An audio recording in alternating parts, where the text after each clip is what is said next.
જીવું શું, કેવી રીતે જીવું? જીના ખાવું પીવું મોજ મસ્તી એ જ ખાલી જીવન નથી મેરે ભાઈ બહેન. ખાય પીને મોજ મસ્તી તો ગધેડાના શ્વાન પણ કરે છે.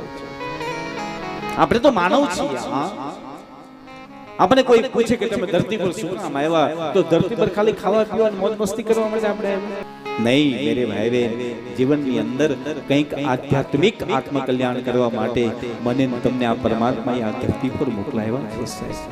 ભગવાન નારદજી ભગવાનને કીધું છે કે પ્રભુ તમે કૃપા કરીને એ બતાવો કે આ બધું શું છે. હા, નારદજી પોતાની વ્યથા ગાય છે ભાગવતની. હા, ભાગવતના માધ્યમની અંદર નારદજીની વ્યથા છે. નારદજી બહુ દુખી છે, બહુ પરેશાન છે, એટલા માટે કે નારદજીને એમ થયું કે અરે રે એટલો સુંદર દેહ મારા પરમાત્માએ આ માનવ તન આપી દીધું, અને માનવ તન આપ્યા પછી એક નાનું મન માણસને પરેશાન કરી નાખ્યું છે.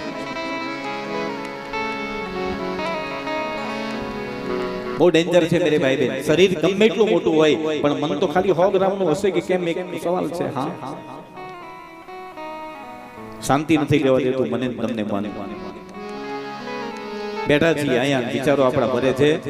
હા, નહીં મેરે ભાઈ બહેન. તન્મય મનઃ શિવ સંકલ્પમસ્તુ.